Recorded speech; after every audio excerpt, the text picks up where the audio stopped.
नमस्कार, मैं हूं कुलदीप चौहान। आप देख रहे हैं दैनिक पड़ताल टीवी। हमारे यूट्यूब चैनल पर आपका बहुत बहुत स्वागत है। दोस्तों, अगर आप चैनल पर नए हैं तो सबसे पहले आप चैनल को सब्सक्राइब कर लें, वीडियो को लाइक करके शेयर कर दें। दोस्तों, आज हमारे साथ बेहद खास मेहमान मौजूद हैं हमारे आज के पॉडकास्ट में। वो बताएंगे गौ सेवा आखिर है क्या, और गौ सेवाओं की जो सेवा करते हैं उन लोगों की जो लाइफ है, उनका दिन का जो रूटीन रहता है, उनकी जो दिनचर्या रहती है, आखिर वो उस चीज़ को कैसे मैनेज करते हैं, और बहुत कुछ। तो चलिए शुरू करते हैं आज की बात।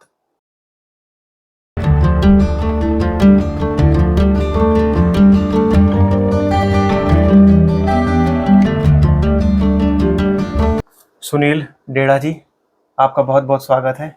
नमस्ते। सुनील डेढ़ा जी जो है वो गौ सेवक हैं।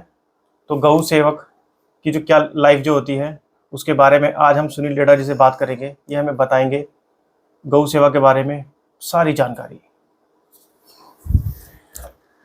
तो सुनील डेढ़ा जी, सुनील डेढ़ा, सबसे पहले तो मैं जानना चाहूँगा कि सुनील डेढ़ा जो टाइटल है ये शायद गुजरों में है। ये हमारे गुजर समाज में है सुनील डेढ़ा टाइटल। अच्छा। ये ना एक डेढ़ा, तो ये हमारा जैसे अपने नाम के पीछे लगा देते ना सरनेम, तो ये हमारा सरनेम है। अच्छा। और नहीं, हमारा ब्रांड तो जो हमारा कहते हैं गुजर। अच्छा, गुजर ब्रांड है हमारा गुजर। अच्छा। ये तो सरनेम है हमारा डेढ़ा। अच्छा। जैसे कि एक पहचान होती है, ये डेढ़ा है, ये कसाना है, गोत्र है हमारा। अच्छा। नागर। तो आपका जो गोत्र है वो ये हमारा गोत्र डेढ़ा है। अच्छा। हाँ जी। आप कहाँ से हैं? मैं रहने वाला चिल्ले गांव से हूँ, दिल्ली। हाँ जी, निवास मेरा चिल्ला गांव है। सोशल मीडिया पे, इंस्टाग्राम पे मैंने बहुत बार देखा, फेसबुक पे, और कई साल से मैं मतलब आपकी वीडियोस मैंने देखी है। तो फिर मेरा मन करा कि मैं आपसे बात करूं, लोगों को भी आपके बारे में बताऊं कि आप जो गौ सेवा करते हो। कभी रात के मैंने 2-2 बजे भी आपकी वीडियोस देखी हैं, लाइव वाली। तो ये गौ सेवा जो है आप कब से कर रहे हैं, और इसमें आपका इंटरेस्ट कैसे जगा कि मुझे गौ सेवा करनी है? और इससे पहले मैं ये चाहूँगा कि आप थोड़ा मुझे अपनी क्वालिफिकेशन, अपने घर बार, अपने पेरेंट्स के बारे में थोड़ा बताएं। पेरेंट्स के बारे में देखो, मेरी फैमिली आज के टाइम में ना, देखो सबसे पहले कोई नहीं भूलेगा अपनी फैमिली के बारे में। सब अपनी फैमिली को बढ़िया ही बताते हैं, अच्छी बताते हैं। मेरी फैमिली मेरे लिए मेरी दुनिया है, मेरा मंदिर है। मेरी फैमिली इतनी अच्छी है मेरे लिए कि मैं अपने कार्य में, पहली बात तो कहीं भी कोई कार्य करता हूँ ना, मेरी फैमिली को इतना विश्वास है मेरे ऊपर कि मैं कोई अच्छा कार्य कर रहा हूँ। उनको पता है कि ये गलत कार्य तो करेगा ही नहीं, और अच्छा कार्य कर रहा हूँ तो मुझे सपोर्ट करती है। अच्छा। मेरी फैमिली, और मैंने अपनी फैमिली को इतना विश्वास दिलाया है कि मैं गलत कामों से दूर हटके अच्छे कामों में अपने समय दूं, और ज़्यादा से ज़्यादा मैं लोगों की मदद करूं, गरीबों की मदद करूं। ये मैंने अपनी फैमिली को विश्वास दिलाया है, और मेरी फैमिली भी मुझे इस कार्य में मुझे सपोर्ट करती है। अच्छा। आप कितने पढ़ाई की आपने? पढ़ाई तो भैया मैंने देखो 0 ही लगा लो। अच्छा। मैंने 6ठी क्लास से छोड़ दिया था। अच्छा। हाँ, और पढ़ाई तो मेरे दिमाग में घुसी ही नहीं तो पढ़ाई घुस जाती तो फिर गौ माता का आशीर्वाद है। फिलहाल तो मैं बहुत आगे जाता। अच्छा। पर आगे भी तो देखो, गौ माता का आशीर्वाद है, ऐसी बात नहीं है। आगे बढ़ रहा हूँ मैं, बहुत आगे बढ़ रहा हूँ। आप चिल्ला गांव के रहने वाले हैं? चिल्ला गांव से रहने वाला हूँ भाई मैं। तो परिवार जो है, मतलब पापा क्या करते थे आपके? मेरे पिताजी डीटीसी में बस चलाते थे। अच्छा। हाँ जी। क्या नाम था? चौधरी महेंद्र सिंह नंबरदार। अच्छा। और घर में कितने बहन भाई हैं आप? मेरे से बड़े 2 भाई और हैं, हम 3 भाई हैं, और मेरी 5 बहनें हैं। 5 बहनें? 5 बहनें हैं मेरी। 3 भाई 5 बहनें? 3 भाई 5 बहनें, सबकी शादी हो गई है। अच्छा। सब अपने अपने, लेकिन हम तीनों भाई अभी एक साथ रहते हैं। Joint family? जॉइंट फैमिली है। आपकी भी शादी हो गई? मेरी भी शादी हो गई है, एक साथ है अभी सारे भाई तीनों। अच्छा। आपके कितने बच्चे हैं? मेरे 2 बच्चे हैं, एक लड़का है, एक लड़की है मेरे पास। अच्छा जी। मैं आपसे ये जानना चाह रहा हूँ कि जो आपने गौ सेवा शुरू की जी, वो कौन सा पल था जब आपके मन में ऐसा आया कि मुझे गौ सेवा करनी है? मतलब क्या सोचा आपने कि गौ सेवा करनी है? ये ऐसा हुआ, देखो मैं बताऊं आपको कि मैं एक शादी में गया, तो उसमें एक जानने वाला मिल गया मेरा दोस्त, वो गौ सेवा करता है। उसका नाम है, मैं आपको नाम बताना चाहता हूँ उसका, वो है सादतपुर गांव से। कौन सा? सादतपुर गांव, सादतपुर। या सादापुर बोल दो या सादतपुर बोल कहाँ दो। पे है ये? दिल्ली के उधर यमुना पार, अच्छा। यमुना पार से है वो। आपका ये ध्यान नहीं आ रहा मेरा, सादतपुर गांव है। तो भाई मुझे शादी में मिले, उन्होंने बोला सुनील भाई देखो, जीवन एक बार मिलता है, इस जीवन को ऐसी जगह यूज करो, अच्छी जगह, ताकि हमें इस जीवन में नहीं, अगले जीवन में कुछ हमें भगवान इस लायक बनाए कि हम और ज़्यादा, भगवान हमें बड़ा बना दे कि और ज़्यादा गरीबों की हम मदद कर सके, या कुछ इस तरीके से बोला। भाई ने मुझे बोला कि सुनील भाई आप गौ सेवा करो, मैं गौ सेवा करता हूँ। अच्छा। तो जब से ही मेरे दिमाग में ये बात बैठ गई कि ये भाई गौ सेवा करता है सुनील। ये उन्होंने बोला सुनील भैया आप ज़्यादा भी नहीं, गौ सेवा के लिए जब भी आपको समय मिले, घंटा, आधे घंटा, 10 मिनट, दिन में रात में, कभी भी, ये नहीं कि आप कि भाई आपको काम है आपका घर में या कहीं भी, या अपने काम को छोड़ के गौ सेवा करोगे, नहीं। उन्होंने मेरे को ये बात बोली कि आप अपना समय जब आपके पास हो तो गौ माता की सेवा में लगाओ, नहीं है तो अपने कार्य को आप कर ही रहे हो। मुझे बहुत अच्छी बात लगी उन भैया की, तो मैंने उन भैया की बात को ध्यान में रखते हुए मैंने गौ माता की सेवा चालू कर दी। अच्छा। हाँ जी। और ये करीबन करीबन आपका 2016 की बात है, ये 2016 की स्टार्टिंग में, ये जब जनवरी में, यानी कि 9 साल होने वाले हैं। हाँ जी, 9वीं साल चल रही है। 9वीं साल चल रही है। तो जब उन भैया से मेरी मुलाकात हुई थी, वो अपने गुर्जर समाज के ही हैं। अच्छा। और जब से ही मेरे अंदर गौ माता का ऐसे आशीर्वाद हुआ कि मैं सेवा में लग गया गौ माता की। बहुत अच्छी बात है। कितने लोग हैं आप आपकी टीम में जो गौ सेवा करते हैं? देखो भैया उस स्टार्टिंग, मतलब कोई ऐसी फिक्स टीम है या जिसको समय मिल जाता है तो आ जाता है? नहीं, मेरी टीम में लोग फिक्स हैं।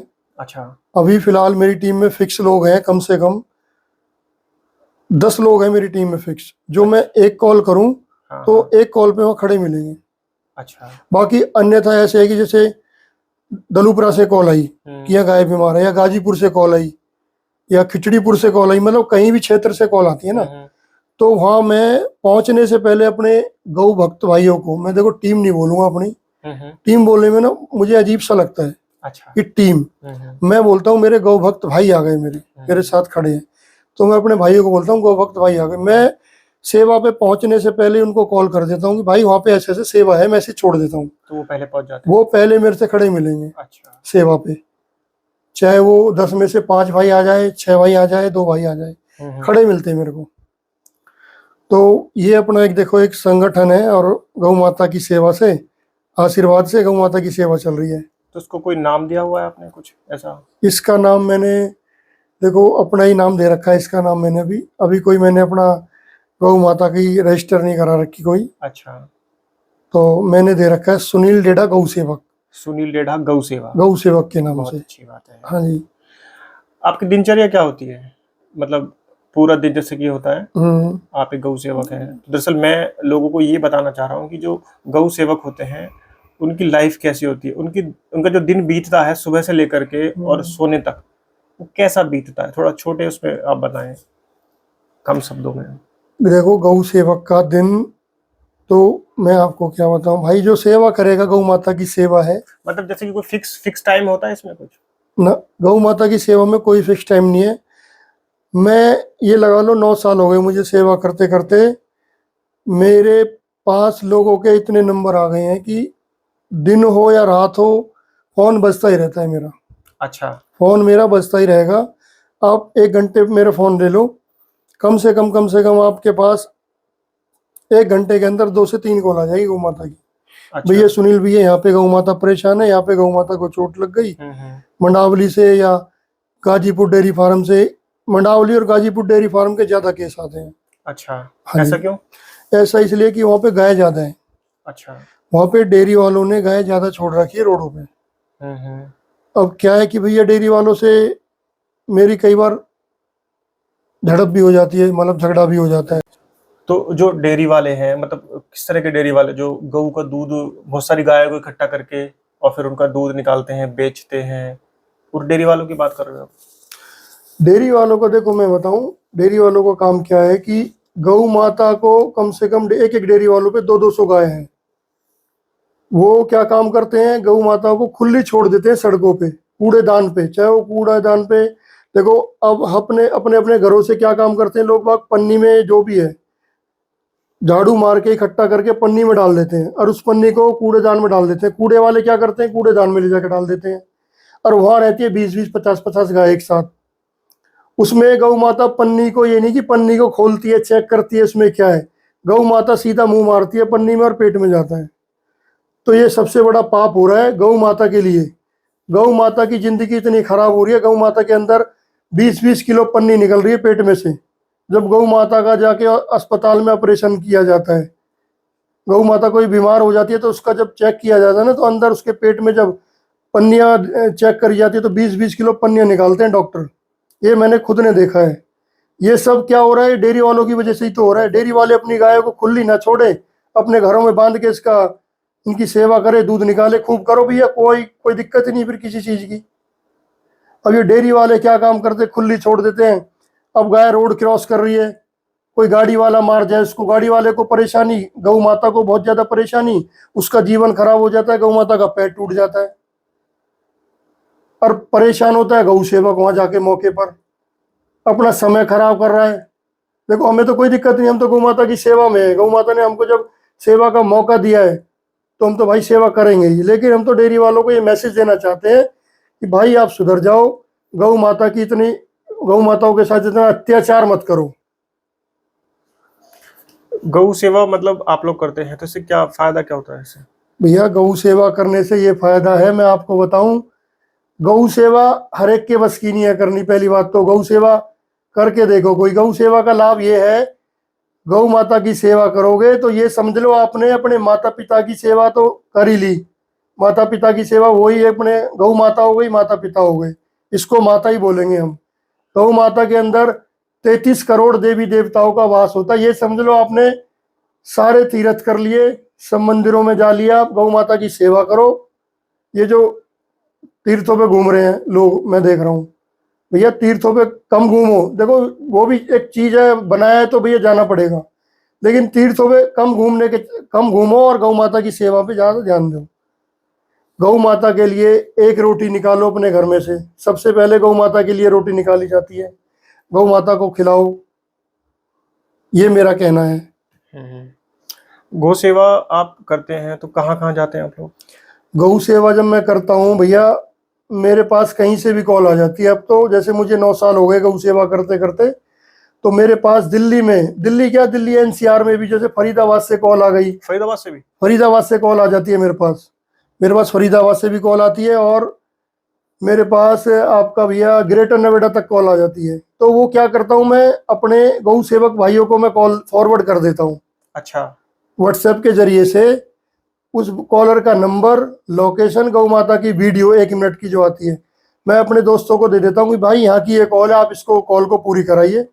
बाकी दिल्ली के अंदर जो भी कॉल आती है 10-15 किलोमीटर के दायरे में होती है, उस कॉल को मैं पूरी कराता हूँ। मतलब जो गौ सेवक हैं वो अलग अलग एरिया में काम करते हैं, ये कहते हैं? हाँ, जो गौ सेवक है मेरे साथ के है भाई, अलग अलग एरिया उनको मैंने दे रखा है। जो नजदीक का एरिया होता है ना, मेरे 5-7-10 किलोमीटर का एरिया है, उसको मैं अपने भाइयों के साथ, अपनी टीम बोल दो चलो, उसके साथ मैं ले जाके कवर कर लेता हूँ। अच्छा।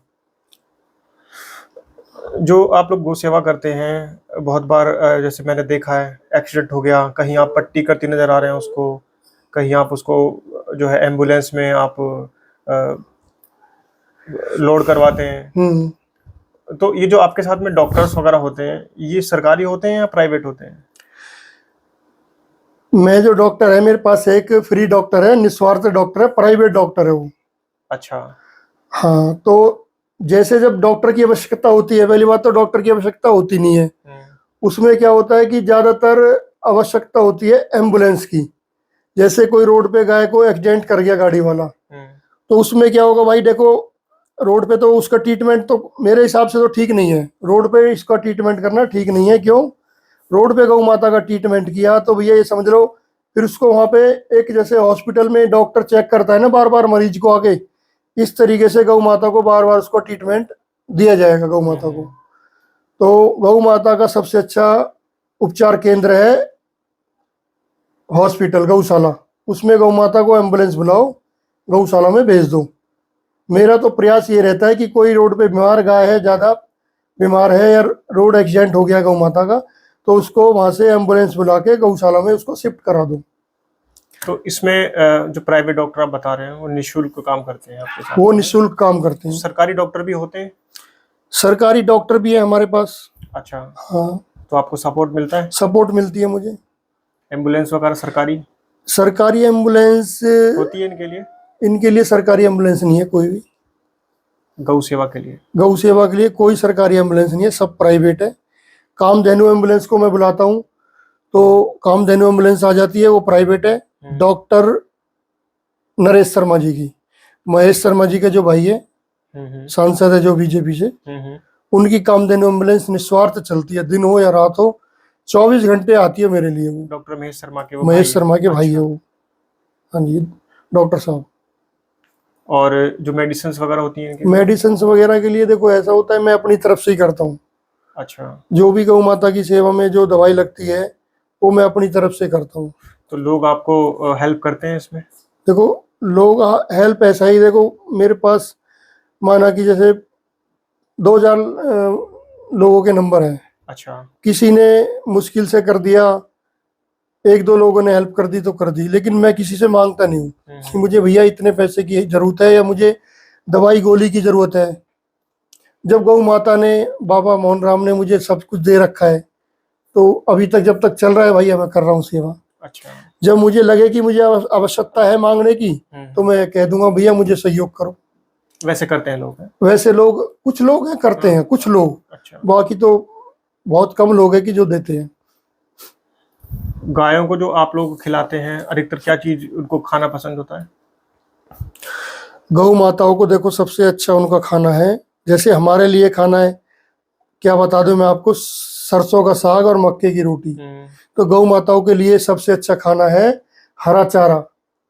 हो सके तो भाई हरा चारा डालो गौ माताओं के लिए। तो इससे क्या रहे, दिल्ली एनसीआर में आसानी से मिल जाता है वो? हाँ दिल्ली एनसीआर में गाजीपुर डेयरी फार्म में करीबन करीबन 3 दुकानें हैं। अच्छा, हाँ गौ माताओं के लिए। अच्छा, हरा चारा वहाँ पे आप 100 रुपये का ले लो, एक कट्टा मिल जाएगा आपको। 100 रुपए का एक? 100 रुपये का एक कट्टा मिल जाएगा आपका हरे चारे का गाजीपुर डेयरी फार्म में। अच्छा, हाँ जी।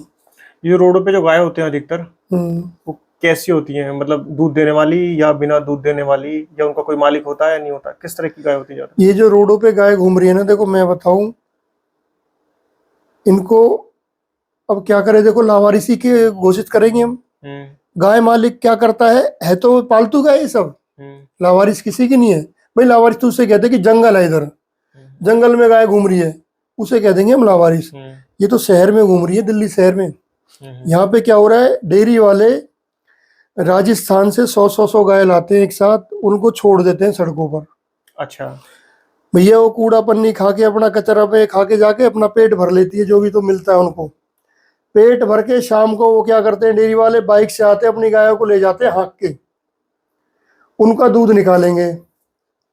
चाहे कोई गौ माता 1 लीटर दूध दे रही है, चाहे कोई गौ माता 5 लीटर दूध दे रही है, उनका दूध इकट्ठा करते हैं। 100 गायों का दूध इकट्ठा करके, जैसे बन गया 100 गायों का दूध, 200 लीटर दूध, उनको बेच देते हैं।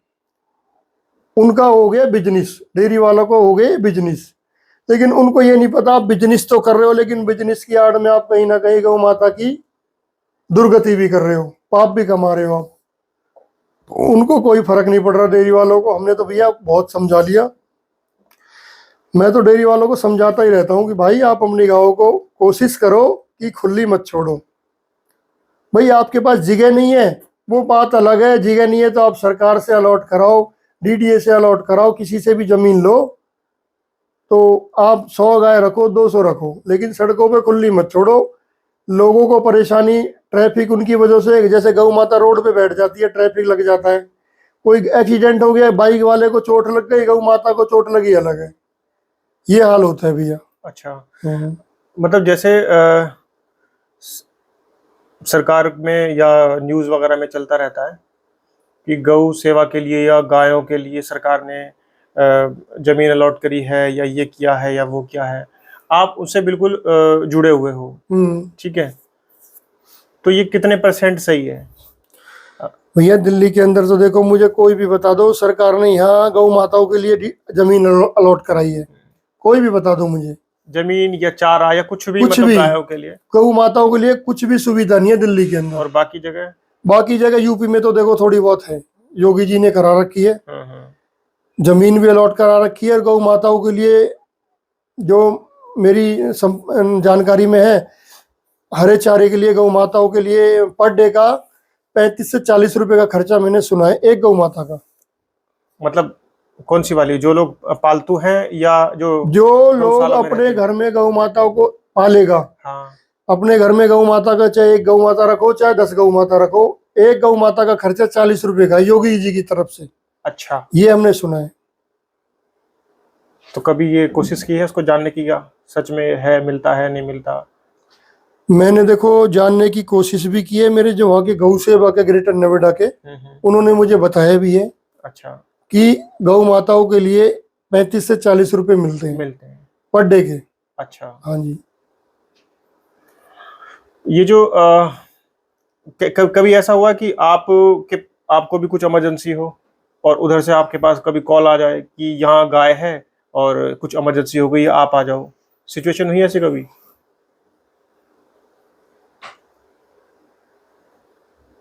सिचुएशन देखो, परेशानी तो थोड़ी बहुत आती है, क्या करें, लेकिन जब गौ माता की सेवा में हम लग गए ना, तो समय निकालना पड़ता है हमें। वो भी है। लोगों का तो कहना ये है कि ये पैसे कमा रहा है, सुनील डेडा गौ सेवक पैसे कमा रहा है। कुछ लोगों का कहना ये है। अच्छा, लेकिन मैं तो देखो कोई बात नहीं, गौ माता भगवान सब देखता है, मुझे कोई फर्क नहीं पड़ रहा लोग क्या कह रहे हैं मेरे लिए, क्या नहीं कह रहे। मुझे सिर्फ अपना कार्य करना है, सेवा करनी है, मुझे आगे बढ़ना है। दुनिया मेरे लिए कुछ भी कह रही है, लोग मेरे लिए क्या कह रहे क्या नहीं कह रहे, मुझे कोई फर्क नहीं पड़ता। तो मैं गौ माता की सेवा करता हूँ और करता रहूँगा। और इसमें गौ माता की सेवा में मुझे कम से कम जैसे 6 घंटे भी हो जाते हैं सेवा में खड़े खड़े। एक बार क्या हुआ कि गाजीपुर गांव के सामने गौ मुझे मेरे पास कॉल आई, गाजीपुर गांव के सामने गौ माता बीमार है। वो कॉल आई सुबह 12:30 बजे। मैं पहुंच गया कॉल पे। मैंने देखा गौ माता की हालत बहुत ही ज़्यादा नाजुक बनी हुई है, ज़्यादा गंभीर है। तो मैंने क्या काम किया, एम्बुलेंस वाले से बात की तुरंत कि भाई ऐसे ऐसे गौ माता की हालत ज़्यादा ख़राब है, तो आप एम्बुलेंस लेके आइए और इसको जितना जल्दी हो सके गौशाला में इसको हॉस्पिटल पहुंचाइए। उन्होंने बोल दिया सुनील भैया एम्बुलेंस को लगेगा कम से कम 2 से 3 घंटे, एम्बुलेंस दूसरी सेवा पे है और दूर है। तो मैंने क्या काम किया, वहाँ फटाफट जाके मैंने अपने गौ सेवक भाइयों को बोला कि भाई आप वहाँ से पहले गौ माताओं के लिए खाने के लिए कुछ व्यवस्था करो।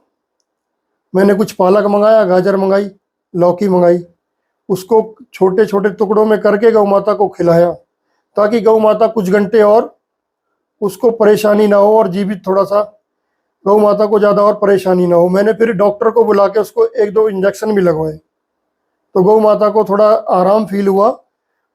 एम्बुलेंस सुबह 12:30 बजे से शाम हो गए, 6:30 बजे एम्बुलेंस आई। अब ये देख लो आप, 6:30 बजे एम्बुलेंस आई, मैंने गौ माता को 7 बजे एम्बुलेंस में रेस्क्यू करके हॉस्पिटल पहुंचाया। तो मेरे पास ऐसे कई केस आते कि गौ माता की सेवा में 6-6 घंटे 8-8 घंटे में लगा रहता हूँ। जो गौ सेवा का तो क्या चलता है मन में? गौ सेवा का मन में भाई देखो ऐसा है मुझे बहुत खुशी मिलती है जब मैं गौ सेवा करता हूँ। परिवार वाले क्या कहते हैं? परिवार वाले तो खुश होते हैं जब मैं सेवा करता हूँ। परिवार वाले भाई मैं अच्छा काम कर रहा हूँ ना, परिवार वाले मना नहीं करेंगे। मेरी सेवा को देख के घर वाले खुश होते हैं। और आपके गांव वाले? मेरे गांव वाले देखो सारे जितने भी मेरे गांव वाले भी मुझे लगभग जो मेरे गांव वाले अच्छा ही मैसेज देते हैं मुझे कि भाई बहुत अच्छा काम कर रहे हो आप, सेवा गौ माता की कर रहे हो आप, बहुत ही अच्छा काम कर रहे हो, लगे रहो इसी तरह करते रहो। ये मैसेज देते गांव वाले। सुनील जी, बहुत सारी वीडियोस में देखा है आप बंदरों को भी जो है वो खिलाते हुए केले और वो सब। कई बार गाड़ियों में आपने भर रखे हैं सामान, लोग रोड पे जो हैं लेटे हुए हैं, बैठे हुए हैं, उनको पानी दे रहे हो, बिस्किट दे रहे हो। तो ये सब मतलब सचमुच की भी हैं या वीडियो बनाई है सिर्फ? नहीं भैया, सचमुच में ही करता हूँ मैं। अच्छा। हाँ, ये बंदरों की सेवा भी सचमुच में ही करता हूँ मैं। देखो, गौ माता की सेवा तो करता ही हूँ, गौ माता के साथ साथ मैं बंदरों की सेवा हो गई, कुत्तों की सेवा हो गई, तो इनकी भी सेवा करता रहता हूँ मैं। और जैसे क्योंकि कोई, वीडियोस तो मैंने बहुत सारी देखी है वैसे, हाँ, बहुत सारी जैसे कोई वीडियो। रोड पे जिसका कोई है नहीं, हम्म। उसका सहारा बन के हम्म। उसको भूखे को खाना खिलाना। तो इतने सारे बंदर आपको मिलते कहाँ पे, कहाँ जाते हो ये आप? मैं जाता हूँ, ये हरियाणा में है, फरीदाबाद। फरीदाबाद में। फरीदाबाद में ये आपका बड़कल, बड़कल झील के ऊपर पहाड़ियों में, ऑन रोड से 3.5 किलोमीटर अंदर पहाड़ियों में जाके, 3.5 घंटे 3.5 3.5 किलोमीटर? किलोमीटर अच्छा, 3.5 अंदर किलोमीटर। पहाड़ियों में जाके, हाँ। रास्ता उसका पहाड़ियों का ही है। अच्छा। हाँ, गाड़ी से आप जाओगे तो उसमें गाड़ी में कम से कम जाने जाने में लगेंगे आपको 20 मिनट, अच्छा। 20 से 25 मिनट, 3.5 किलोमीटर का रास्ता है। अच्छा। हाँ, वहाँ पे शायद कोई बाबा भी है? वहाँ पे मंदिर है। मंदिर, हाँ हाँ हाँ। वहाँ पे मंदिर है, उसको बोलते हैं, मंदिर का नाम है, उसको ध्यान नहीं आ रहा, एक मंदिर बना हुआ है वहाँ पे। हाँ जी। और जो बाकी आपने कोरोना के टाइम में भी बहुत मदद करी थी लोगों कोरोना के टाइम में देखो, मैंने जब लॉकडाउन लगा था, की। तो मैंने जो अपने गरीब भाई है, जो मजदूर, जो अपने, जब कोरोना में किसी को रोजगार छूट गया था, सब गांव भाग रहे थे, तो सबके लिए मैंने कम से कम 1 से 1.5 महीने, मैंने क्या, देखो, ये सब भगवान का आशीर्वाद है, गौ माता का आशीर्वाद है, उनके आशीर्वाद से गरीबों के लिए इतना मैंने प्रयास किया कि उनको सिर्फ एक टाइम का भोजन कम से कम मिल जाए। अच्छा। हाँ, ताकि वो अपने गांव भी जा रहे तो भूखे ना जाए। हर पर डे का मेरा ये प्रयास रहता था कि 200 से 300 आदमियों का खाना एक टाइम का। अच्छा। हाँ, कि भगवान की कृपा से उनको मिलता रहे, मेरा ये प्रयास रहता था लॉकडाउन में। और क्या क्या काम करते हो आप? मेरा देखो, और अपना मकान का भी काम है, जैसे किराए पे अच्छा। मैंने मकान बना दिया। दूसरा काम है मेरा बिल्डिंग मटेरियल का, अच्छा। बिल्डिंग मटेरियल का काम है मेरा। बाकी अपने घर की जो काम होते हैं वो भी करता हूँ भाई। अच्छा। हाँ जी। गौ सेवा के लिए अगर लोग आपकी मदद चाहें, किसी के सामने, किसी को गौ, कहीं जो गाय है क्षतिग्रस्त मिले, कहीं चोटिल मिले, या जो भी गाय से संबंधित अगर किसी को कोई प्रॉब्लम हो, कुछ समस्या हो, कुछ जरूरत हो, तो वो लोग आपसे अगर संपर्क करना चाहें तो उसके लिए कोई नंबर आप बताना चाहेंगे? हाँ, उसके लिए नंबर देखो, मैंने तो नंबर भाई, गौ माता के लिए, जैसे किसी भाई को कोई गाय बीमार है या कोई चोट लग गई, रोड पे एक्सीडेंट हो गया है, तो उसके लिए मेरा नंबर है भाई, आप नोट कर सकते हो, 9540787898। ये मेरा व्हाट्सएप नंबर भी है। इस पे आप, मुझे कॉलिंग नहीं लगती है तो आप व्हाट्सएप पे मैसेज भी छोड़ सकते हो कि यहाँ पे ये गौ माता को ये परेशानी है। और बाकी मैंने मेरे गांव के आसपास क्षेत्र में मैंने बोर्ड भी लगवा रखे हैं अपने नाम के। अच्छा। उस पे मैंने अपना कॉन्टैक्ट नंबर भी डाल रखा है। कहाँ कहाँ से लोग कॉल कर सकते हैं, मैसेज छोड़ सकते हैं? भाई देखो आप, मैंने आपको बताया था ना कि जैसे कि 10-15 किलोमीटर के दायरे में अच्छा। अगर जो कॉल आती है तो मैं खुद जाऊंगा सेवा करने। अच्छा।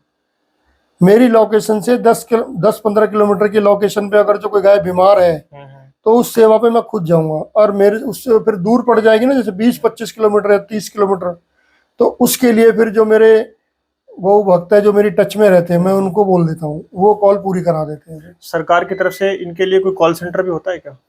सरकार की तरफ से इनके लिए कोई कॉल सेंटर नहीं है। होना चाहिए। होना चाहिए, बिल्कुल होना चाहिए। अब दिल्ली के अंदर आप बता दो मुझे, आप एक भी दिल्ली के अंदर कॉल सेंटर कहाँ है गौ माताओं के लिए, कोई है शेल्टर ऐसा? नहीं, दिल्ली के अलावा भी अगर बात करें तो कहीं भी। दिल्ली के अलावा देखो नोएडा में शेल्टर है, नोएडा में तो है शेल्टर, जैसे मैंने आपको बताया था पहले। हम्म। 2 शेल्टर है जिसमें मैं गौ माताओं को भेजता हूँ। नहीं, कॉल सेंटर जहाँ से लोग फोन करते हैं, और कॉल सेंटर में लोग जो है फोन रिसीव करते हैं और वहां से फिर आगे का प्रोसेस चलता है, उसकी मैं बात कर, जैसे आपको कॉल करेंगे लोग, हाँ ऐसे ही एक टीम होती है जो कॉल सेंटर बना दिया जाता है कि किसी को ठीक भी है। कोई समस्या हो गाय से संबंधित, तो वो उस कॉल सेंटर में फोन करे और वहां से फिर उनको जो है निवारण मिल जाए, सहायता मिल जाए, उस चीज की मैं बात कर रहा हूँ। देखो कॉल सेंटर दिल्ली में तो वो है नहीं ऐसा, नोएडा में जरूर है ऐसा कॉल सेंटर, जो वो है कामधेनु। अच्छा। कामधेनु ने ये शेल्टर बना रखा है। हम्म। पहले उनका लैंडलाइन नंबर है, उनके पास कॉल करो, जैसे लोग जैसे कोई समस्या है ना, हम्म। एम्बुलेंस में लैंडलाइन नंबर है, हम्म। उसमें आप कॉल करो, उसमें वो आपकी कॉल को लिख लेंगे हम्म। और समय बता देंगे, और जब जाके वो को एम्बुलेंस वहाँ भेज देते हैं। अच्छा। हाँ जी। गौ सेवकों के लिए क्या एक ऐसा संगठन होना चाहिए पूरे देश में जो एक तरीके से ही काम करे, एक दूसरे से संपर्क कर सके, या पूरे एक या किसी राज्य में, जैसे मान लीजिए दिल्ली की अगर बात करूं तो दिल्ली में कि जितनी भी जगह जो गौ सेवक हैं, तो उनका एक संगठन हो, या सरकार के द्वारा एक बनाई हुई कोई ऐसी टीम हो, कोई कॉल सेंटर हो जो एक दूसरे से संपर्क कर सके और पूरी दिल्ली में जितनी भी जो गायों की समस्या है उनको दूर किया जा सके।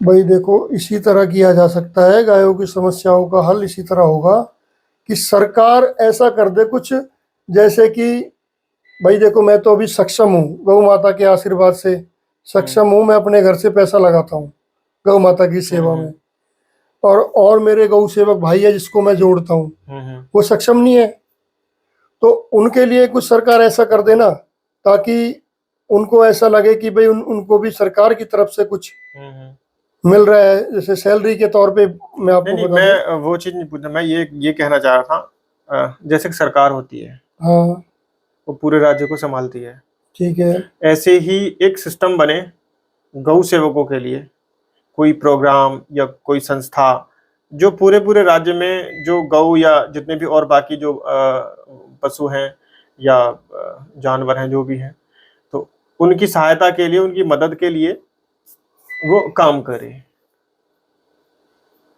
ऐसा होना चाहिए। भाई देख ऐसा तो मैं आपको बताऊं भैया, ऐसा तो सरकार मुश्किल ही करेगी मेरे हिसाब से।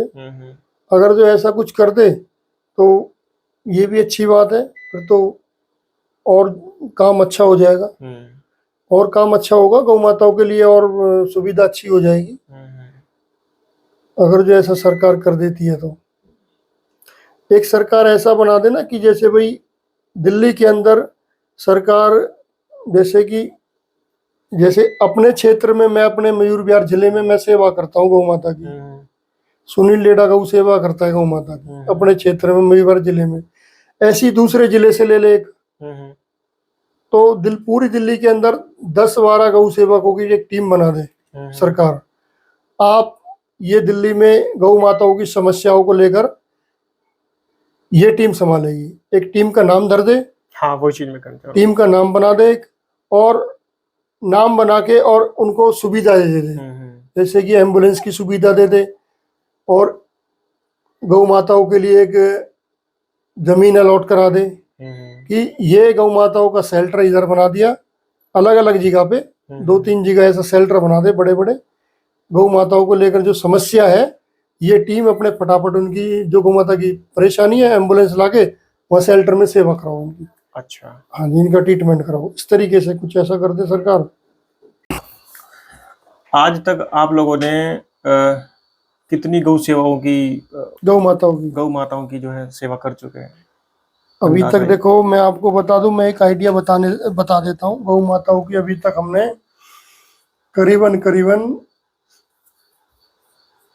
1000 गौ माताओं की, देखो जान तो नहीं कह सकते हम, सेवा कर दी हमने 1000 गौ माताओं की। कब से अच्छा। कम से कम मैंने हॉस्पिटल में 1000 गौ माताओं को मैंने शिफ्ट करा दिया, अच्छा जहाँ हॉस्पिटल में जाके डॉक्टर उनका इलाज करते हैं। अच्छा। हाँ, और मैंने जाकर भी देखा है कि उनका जैसे ही एम्बुलेंस में से उतरती है उनका ट्रीटमेंट चालू हो जाता है। अच्छा, हाँ जी। कोई आप रजिस्टर मेंटेन करते हो? जैसे आज आपने 10 गौ माता हैं, उनकी सेवा करी, फिर कल करी, ऐसे मतलब कुछ करते हो क्या? ऐसा एक कुछ नहीं डाटा किया कुछ मैं, बनाते हो? ऐसा डाटा तो कुछ बनाया नहीं है मैंने। अच्छा। बाकी ये है कि जैसे अब देखो, एक भाई जैसे आपके प्रयास से आज मैं सीट पे बैठा हूँ, मेरे लिए तो बहुत बड़ी बात है, कोई माने ना माने। और एक भाई ऐसी है कि वो जब मेरी सेवा देखता है ना, तो अपने आप ही उसका एक उसने न्यूज चैनल बना रखा है, पत्रकार है वो, उसने पेपर में निकलवा देता है, तो वो पेपर की मेरे पास अच्छा हाँ वो तो मिल जाएंगी। ऐसे नहीं निकलती रहती है मेरे पेपर, वो निकालता रहता है भैया। अच्छा अच्छा। हाँ, नहीं, जैसे होता है ना कि कोई भी ये है, जैसे घर का हिसाब किताब होता है एक, इस तरीके से तो तो इस ऐसा तरीके से कुछ। जैसे कि भाई एक हिसाब किताब है। बाकी और तो देखो सोशल मीडिया है आजकल, सोशल मीडिया पे भैया गौ माता की जहाँ भी सेवा करते हैं एक छोटी सी क्लिप बना लेते हैं। वो भी क्लिप इसलिए बनाते हैं हम कि हमें ग्रुप में या बताना पड़ता है कि हमने इस क्षेत्र में यहाँ पे जाके जैसे हमें कोई सेवा मिलती है तो वो सेवा हमारी पूरी हो गई है, हम ग्रुप में वीडियो बना के डाल देते हैं। तो इस तरीके से वीडियो मैं ग्रुप में फेसबुक में भी डालता हूँ। मैं फेसबुक चैनल है मेरा सुनील कुमार के नाम से, अच्छा। तो उसमें डालता रहता हूँ शुरू से और एंड तक, अब तक की से मेरी सारी वीडियो उसमें मिलेंगी और फेसबुक इंस्टाग्राम आईडी क्या है? पे। इंस्टाग्राम आईडी भी मेरी सुनील, बताओ। भैया मेरी फेसबुक आईडी है सुनील कुमार के नाम से, और इंस्टाग्राम आईडी भी है मेरी सुनील कुमार के ही नाम से बना रखी है मैंने, लेकिन उसमें आप डालना सुनील डेढ़ा गौ सेवक के नाम से आएगी। और यूट्यूब चैनल पे भी मेरी आईडी है सुनील डेढ़ा गौ सेवक के नाम से। अच्छा, ये तीनों चैनल पे मेरी आईडी है। दरअसल मैं ये हिसाब किताब थोड़ा आप शायद समझने की कोशिश को, मैं ये पूछना चाह रहा था, जैसे घर में पूरा पूरे महीने का वो खर्चा चलाने के लिए एक हाँ, हिसाब एक बनता है, हिसाब बना लेते हैं। तो ऐसे आप जैसे गऊ की सेवा करते हैं, गौ माताओं की सेवा करते हैं, तो आप लोग भी बनाते हो कोई ऐसा हिसाब उनके चारे के लिए, उस चीज के लिए? ऐसा तो देखो कुछ नहीं बनाते हम, बाकी ये है कि जितना हो जाए ज्यादा से ज्यादा गौ माता की सेवा में चारे के लिए, या हमने सेवा की है, ऐसा कुछ नहीं बनाया मैंने डाटा। तो लगभग हर महीने कितने खर्च हो जाता है? हर महीने देखो मैं आइडिया से ही बताऊंगा, मेरा हर महीने खर्च हो जाता है 15 से 20 हजार रुपये। अच्छा, हर महीने हो जाता है मेरा। तो ये सब अपने पास से होता है? हाँ, अपने पास से ही करता हूँ ना गौ माता की सेवा में। देखो मैं तो भी जाता हूँ दिन में भी, जब मर्जी कॉल आती है, कम से कम 24 घंटे के अंदर मैं 15 से 20 बार मेरा चक्कर लग जाता है। अच्छा। अपने क्षेत्र में। अच्छा। हाँ, तो पेट्रोल है, डीजल, पानी है, सब लगता ही है। बाकी अब कहीं इमरजेंसी ऐसी भी आ जाती है, कोई एम्बुलेंस प्राइवेट बुलानी पड़ जाती है, उसको भी तो जैसे घर का खर्चा बनता है, पूरे महीने का हम बना लेते हैं ना, एक बजट बना लिया, तो ऐसे गौ सेवा के लिए बनाते हो आप लोग कुछ बजट? ऐसा तो कुछ बजट नहीं बनाते भैया, लेकिन ये है कि आइडिया से ही करते रहते हैं। अच्छा। हाँ, तो अधिकतर खर्चा किस चीज पे ज्यादा होता है, उनको खिलाने पिलाने पे या उनके मेडिकल उस पे, बीमारियों पे, या चोट वोट लग जाती है उसको ठीक कराने में? देखो चोट वोट जो लग जाती है ना, उसकी दवाई पट्टी के लिए तो इतना खर्चा नहीं होता, जितना खर्चा गौ माता के हरे चारे के लिए खिलाने में हो जाता है। अच्छा। खिलाने में, क्यों खिलाने में, उनको 2 टाइम का कम से कम खाना चाहिए गौ माता को। और 2 टाइम खाना खिलाने का आप ये समझ लो गौ माताओं के लिए कम से कम पर डे का खर्चा मैं आपको बता रहा हूँ, कम से कम बता रहा हूँ 2000 रुपये। अच्छा। कम से कम गौ माताओं के लिए, मैं अपने क्षेत्र की बात बता रहा हूँ, मैं अपने अपने क्षेत्र की, अगर जो मैं हरा चारा खिलाता हूँ तो गौ माताओं के लिए 2000 रुपये का खर्चा पर डे का है। अच्छा। हाँ जी। शीर्ष नेतृत्व मतलब जो बड़े बड़े नेता हैं, जैसे कि हमारे प्रधानमंत्री जी ठीक है। नरेंद्र मोदी जी, और उत्तर प्रदेश के मुख्यमंत्री, दिल्ली के मुख्यमंत्री, आपकी कोई ऐसी डिमांड गौ सेवा को लेकर के? देखो डिमांड मेरी ये है हमारे देश के प्रधानमंत्री जी से और हमारे योगी जी से। दिल्ली से नहीं है? दिल्ली सरकार से डिमांड करे तो कैसे करे, दिल्ली सरकार तो कुछ कर ही नहीं सकती। अच्छा। दिल्ली सरकार को करना होता तो दिल्ली के अंदर करती कुछ ना कुछ, अभी तक तो कर देती, अब तक करना चाहती तो, लेकिन दिल्ली सरकार कर नहीं रही इस विषय में। जो करेगी, हमें उम्मीद है, थोड़ा बहुत विश्वास है, तो हमारे योगी जी से और मोदी जी से ही है, यही कुछ कर सकते हैं, करेंगे तो। मैं इनसे ही कहना चाहता हूँ सोशल मीडिया के माध्यम से कि योगी जी, मोदी जी, इन गौ माताओं के लिए कुछ ऐसी एक व्यवस्था बना दें। ये जो रोडों पे दर दर की ठोकरें खा रही है, कूड़ेदान पर कूड़ा खा रही है, इनके लिए कुछ ऐसी सुविधा कर दें।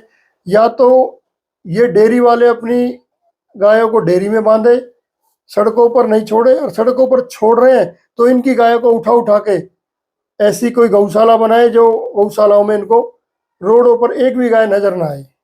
मेरी योगी जी से और मोदी जी से यही हाथ जोड़कर दरख्वास्त है। ये जो लोग दूध निकालते हैं उसके बाद गायों को सड़क पे छोड़ देते हैं, सड़क पे छोड़ देते हैं, उन लोगों के लिए क्या कहना चाहूंगा? उन लोगों के, मैं वही तो कहना चाहता हूँ, उन लोगों के लिए ये एक बहुत ही गलत काम कर रहे हैं। चंद कुछ पैसों के लिए गौ माता की कितनी बड़ी ये दुर्गति तो है। गौ माता, कानून के हिसाब से इसमें कोई कानून ऐसा होना चाहिए ना। बिल्कुल होना चाहिए भाई, ऐसा कानून बिल्कुल होना चाहिए। ऐसा कानून बन जाए कि ये जैसे डेयरी वाले दूध निकालते हैं और इनके लिए ऐसा कानून बना दे सरकार। मैं सरकार से कहना चाहता हूँ, मोदी सरकार से कहना चाहता हूँ कि इन डेयरी वालों के लिए ऐसा कानून बना दे कि ये जो दूध निकाल कर रोड पर छोड़ देते हैं गौ माताओं को, इनके लिए एफआईआर, कुछ एफआईआर इनके ऊपर ऐसी दर्ज करा देते कि ताकि ये एफआईआर हो जाए तो ये कुछ गौ फिर छोड़े ही ना गौ माताओं को, अपने डेयरी में बांध के रखें। इस तरीके से कुछ कानून बना दे सरकार, तो हमारे लिए भी कुछ बहुत अच्छा होगा। ये गौ सेवक परेशान होते हैं, डॉक्टर परेशान होते हैं। और क्या क्या पसंद है आपको खाने में, क्या पसंद है? खाने में भैया हमें तो देखो सबसे अच्छा पसंद है अपना घर का खाना। चटनी, आमी पुदीना की चटनी हो, छाछ हो, अच्छा। और रोटी हो। सबसे अच्छा खाना तो हमारा ये है दोपहर का। और रात के खाने में ये हो भैया, साग मिल जाए सरसों का, बाजरे या मक्के की रोटी मिल जाए, आलू गोभी की सब्जी मिल जाए। अच्छा। ये रात का है। और खेल खेलते हो कुछ? खेल में स्पोर्ट्स भैया, रुचि है? स्पोर्ट्स में मन तो बहुत था, लेकिन जब कहते हैं ना ऊपर वाले ने कुछ जिम्मेदारी दे दी है, जिम्मेदारी ऐसी दे दी गौ माता की सेवा में, तो खेल में ध्यान फिर हमारा रहा ही नहीं। हम सेवा में ही ध्यान है हमारा, शुरू से जब से हमने होश संभाला है सेवा में ही ध्यान है हमारा। अच्छा। सेवा में ही लगे रहते हैं। और कुछ ऐसा है जो जनता को बताना चाहते हो?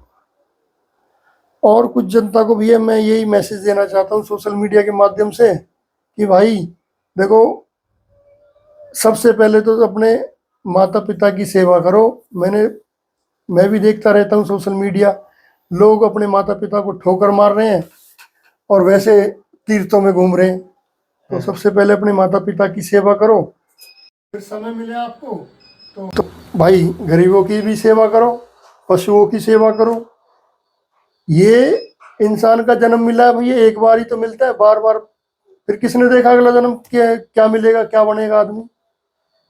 तो भैया मेरा यही मैसेज है जनता, सभी अपने देशवासियों को, कि ज़्यादा से ज़्यादा समय निकालो सेवा में।